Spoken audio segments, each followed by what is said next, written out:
আমাদের মুখ, সংবাদপত্রের মুখ কেড়ে নেওয়ার, মুখ বন্ধ করে দেওয়ার মূল উপাদানগুলোর মধ্যে ছিল ইন্টেলিজেন্স এজেন্সি যারা কাজ করেছে। ডিজিএফআইয়ের একটা ফোন আসলে আপনি নিউজটা নামিয়ে ফেলেছেন, ডিজিএফআইয়ের একটা ফোন আসলে একটা ছেলের চাকরি চলে গেছে, ঠিক না?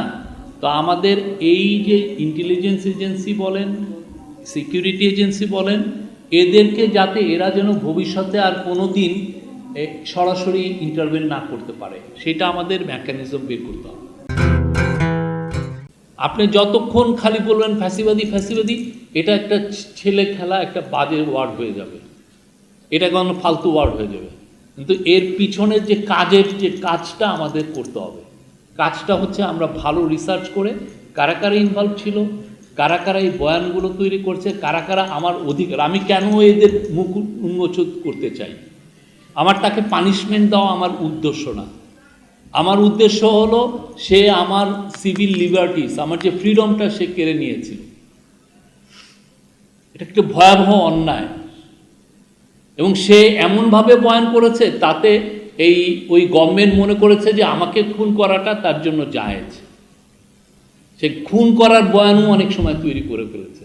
আমার মনে আছে একটা পত্রিকা লিখছে হেফাজতের, ওরা যখন হচ্ছে তখন লিখছে যে এটা অ্যানশিয়েন্ট অ্যানিমেলের সাথে তুলনা করছে হেফাজতের এদেরকে। আপনি এটা করতে পারেন?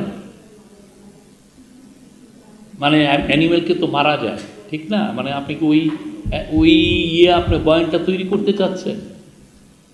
এগুলো তো রিসার্চের বিষয়। আর সবচেয়ে জার্নালিজম একটা খুব ভালো জিনিস হচ্ছে এই বিষয়গুলো আছে, পত্রিকাগুলো আছে, আপনি পত্রিকাগুলো রিসার্চের মাধ্যমে করতে পারবেন। এবং ওইটা আমাদের এই জন্য জানা উচিত, এই জন্য রিসার্চ করা উচিত কি হয়েছে সেটা না, যাতে আমরা ফিউচারে আর একটা ফ্যাসিবাদী সিস্টেম না তৈরি হয়। আমরা যেন আগেই সবাই সতর্ক হয়ে যাই, বা আমি যখন শব্দ চয়ন করছি, বা আমি যখন লেখালেখি করছি, বা আমি অ্যাজ এ গভর্নমেন্টের অফিসিয়াল হিসাবে আপনার সাথে যখন ইন্টারাকশন করছি, আমি যেন ওরা যেই ভুলগুলো করেছে, ওরা যে ভয়াবহ অন্যায়গুলো করেছে, আমি যেন সেটা রিপিট না করি। বাংলাদেশে যাতে ফ্যাসিবাদের বীজ আবার যাতে রোপণ না হয়, সেই জন্যই তো আমাদের এই কথাগুলো। এর বাইরে আমি অনেকগুলো, আমার মনে হয় যে বেশ কিছু বিষয় আমাদের দেখতে হবে। আমাদের এই যে সংস্কার ভাবনা আসলো, তার মধ্যে আমি মনে করি যে আমাদের এই ইয়েতে থাকতে হবে যে আমাদের যারা ইন্টেলিজেন্স এজেন্সি, আমরা দেখেছি গত 15 বছরে আমাদের মুখ, সংবাদপত্রের মুখ কেড়ে নেওয়ার, মুখ বন্ধ করে দেওয়ার মূল উপাদানগুলোর মধ্যে ছিল ইন্টেলিজেন্স এজেন্সি যারা কাজ করেছে। ডিজিএফআইয়ের একটা ফোন আসলে আপনি নিউজটা নামিয়ে ফেলেছেন, ডিজিএফআইয়ের একটা ফোন আসলে একটা ছেলের চাকরি চলে গেছে, ঠিক না? তো আমাদের এই যে ইন্টেলিজেন্স এজেন্সি বলেন, সিকিউরিটি এজেন্সি বলেন, এদেরকে যাতে এরা যেন ভবিষ্যতে আর কোনো দিন সরাসরি ইন্টারভেন না করতে পারে, সেটা আমাদের মেকানিজম বের করতে হবে। ওদেরকেই বলতে হবে যে তুমি যদি এদের সাথে ইন্টারাকশন, তোমাদের একটা ওই রকমের একটা এজেন্সি করে দিবা যেটা তোমাদের মিডিয়া হ্যান্ডলিং করবে, বাইরে কিছু করবে না। ওদের মিডিয়া অফিস, এটা একটা প্রপার মিডিয়া অফিস। যদি আপনার এই রিপোর্টের ব্যাপারে সমস্যা মনে হয়, আপনি আমাকে রিজনের মাধ্যমে জানান যে আপনার রিপোর্টটা ভুল, আমি তখন I will take correct measure. তো আপনি জোর ইনফ্লুয়েন্স করে বলবেন না যে না এই রিপোর্টটা উঠাতে হবে, এটা এই রিপোর্ট চলবে না, এটা বলা যাবে না। আমার যদি রিপোর্ট অথেন্টিক থাকে আমি সেখানে স্ট্যান্ড করব। এবং এগুলো ঘটনা ঘটলে যাতে আমরা সবাই কালেকটিভলি একসাথে দাঁড়ায় বলি যে না আমরা এটা নিব না, এই প্রেশার আমরা নিব না, আদারওয়াইজ আমি জার্নালিজমই করব না। এটা যাতে এই গভর্নমেন্টের সময় এই আওয়াজটা সবাই মিলে তুলবেন। কোনো ইন্টেলিজেন্স এজেন্সি, কোনো এনএসআই, ডিজিএফআই যেই হোক না কেন, সেই জন্য আপনার বয়ানটাকে না, আপনাকে মানে আমাদের জার্নালিজমের জন্য ইন্টারভেন না করতে পারে। আপনি মিথ্যা নিউজ করলে অবশ্যই সে তার পিআরওর মাধ্যমে আপনাকে একটা পাঠাতে পারে যে দেখেন রিজয়েন্ডার পাঠাতে পারে, এটা এনি গভর্নমেন্ট এজেন্সি পারে, এটাই স্ট্যান্ডার্ড প্র্যাকটিস বাইরেতেও।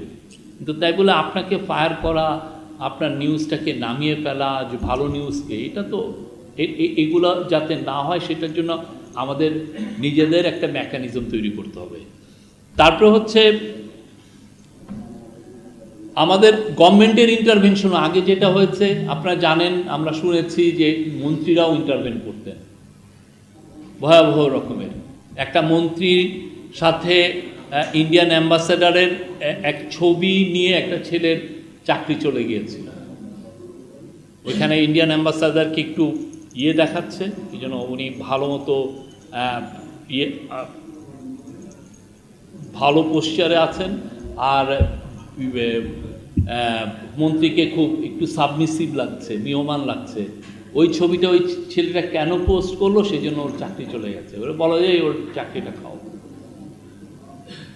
বা মন্ত্রী বলছেন যে আপনার ওইখানে যিনি চিফ এক্সিকিউটিভ আছেন বা চিফ নিউজ এডিটর আছেন সে বিএনপির লোক, ওর চাকরিটা চলে যেতে হবে। আমি এটাও শুনেছি।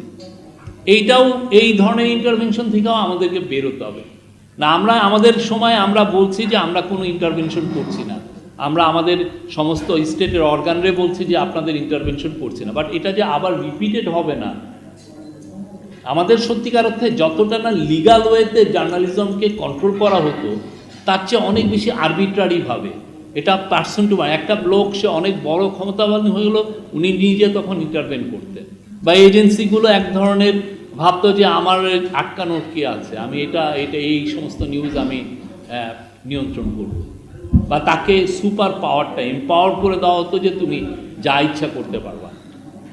তো সেই জায়গাগুলো আসলে আমাদের মানে কমিশনে অনেক ভালো ভালো রিপোর্ট আসবে, বাট এই দুইটা জায়গা ছিল হলো ইন্টারভেনশনের জায়গা। এই জায়গাগুলো আমরা দেখতে হবে যে এমন কোনো মেকানিজম আমাদের দরকার যার জন্য ভবিষ্যতে এই কাজগুলো যেন রিপিটেড না হয়, খুবই ইম্পর্টেন্ট।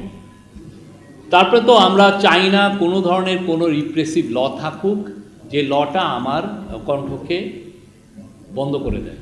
এই জায়গাটা আমাদের খুব এবং ল আসলে সত্যিকার অর্থে আমাদের যারা সাংবাদিকরা আমরা আসলেও কি সত্যিকার অর্থে আমাদের যে রিপ্রেসিভ লগুলো আছে আমরা কি এটা পড়ছি, আমরা কি জানি আমার লগুলো কিভাবে আমার কাজগুলোকে প্রতিহত করে, আমার কাজগুলোকে আমাকে কাজ করতে ডিনাই করে।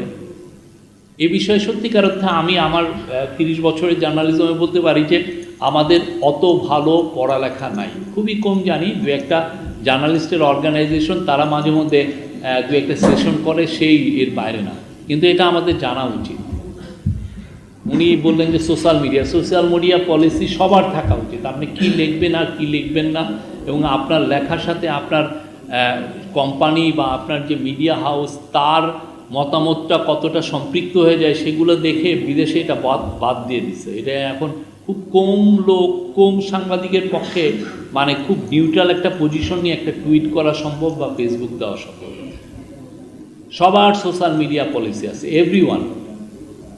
তা আপনি কি সেটা অ্যাডহের করছেন কিনা, আপনি কি এটা মেনে চলছেন কিনা? আমরা সাংবাদিকতার স্বাধীনতার কথা বলছি, মুক্ত স্বাধীন পরিবেশে নতুন সাংবাদিকতা কিভাবে ফ্লারিশ করবে সেগুলো বলছি, কিন্তু এইটা করতে হলে আমার লটা জানতে হবে। ল ইজ নিডেড আমার একটা পারফেক্ট এনভায়রনমেন্ট আনার জন্য। সেই লটা আমি কি জানি, আমার কি ল আছে, লটা কীভাবে আমাকে, এই যে আপনি জানেন যে রোজিনা ইসলামকে অফিসিয়াল সিক্রেসি অ্যাক্ট দিয়ে তার এগেনস্টে কেস হয়েছিল। এই লটা আমরা কেউ পড়েছি, আমি কি পারি আর কি পারি না। এখন সে তো পারফেক্টলি বলবে যে না আপনাকে আমি কেস দিয়েছি আন্ডার দিস ল, এই লটা ফেয়ার ল। আপনাকে তো বলতে হবে যে না এই লটা রিপ্রেসিভ। আর একটা লাস্ট আমার যেটা মনে হয় সেটা হচ্ছে যে আমাদের হাউসগুলোতে ডাইভার্সিটি বাড়াতে হবে। আমাদের হাউসগুলোতে মেয়েদের সংখ্যা খুবই কম, অনেকে আসেন, এসে দু একবার থাকেন, তাদের আসলে ওই যে বললাম প্যাশনের থেকে আসেন, কিন্তু সত্যিকার অর্থে আমরা তো একটা খুবই প্রোগ্রেসিভ একটা সোসাইটি করতে চাই যেখানে সবার কথাই থাকবে। তো সেই জায়গায় আমার মনে হয় যে ডাইভার্সিটি থাকা দরকার, বিশেষ করে মেয়েদের পার্টিসিপেশন যদি পারা যায় একটা বেসিক যে না 20% মেয়ে থাকবে, এটা আমার মানে আমি কোনো ইম্পোজ করছি না, আমি এটা আমার মতামত দিচ্ছি। হ্যাঁ, তো এরকম এই জায়গাগুলো সত্যিকার অর্থে আমাদের নতুন করে ভাববার সময় আসছে। থ্যাংক ইউ, আমি আর বেশি বাড়াবো না। আমি আর একটা জিনিস, এই নাম হচ্ছে নসরুল হামিদ, এর নামে হচ্ছে এটার কি জন্য মিলনায়তন। আর নসরুল হামিদ নিজের পকেটেতে টাকা দিলেন নাকি বাংলাদেশের মানুষের টাকা চুরি করে দিয়ে এটা করালেন? মানে এটা তো লজ্জার বিষয়, এটার নামটা থাকা। উনি ছিলেন সিআরআই, যে বাংলাদেশের মানুষের এগেনস্টে সিআরআই যে প্রোপাগান্ডা চালিয়েছে, সিআরআইয়ের মেন ফান্ডিংটা আসতো নসরুল হামিদের থেকে। তা আমি তো এই জন্য আমার মনে হয় যে রিপোর্টার্স ইউনিটি তার ডিগনিটির দিকে তাকিয়ে এটা ভাবা উচিত যে এর নামটা রাখা যায় কিনা। আমি নিশ্চয় মিলনায়তে আমি কথা বলতেছি, কালকে লেখা হবে যে শফিকুল আলম নসরুল হামিদ মিলনায়তে, এটা হলো নসরুল হামিদ নিজে কিন্তু ধরেন তার নামে কতগুলো কেস, এবং ওয়ান অফ দ্য বিগেস্ট, যে হাসিনা যে চোরতন্ত্র করেছিলেন তার তো অনেকগুলো পিলার, তার মধ্যে নসরুল হামিদ একটা বড় পিলার ছিল। তাহলে ঢাকা রিপোর্টার্স ইউনিটির এটা খুব সিরিয়াসলি ভাবা উচিত। Thank you.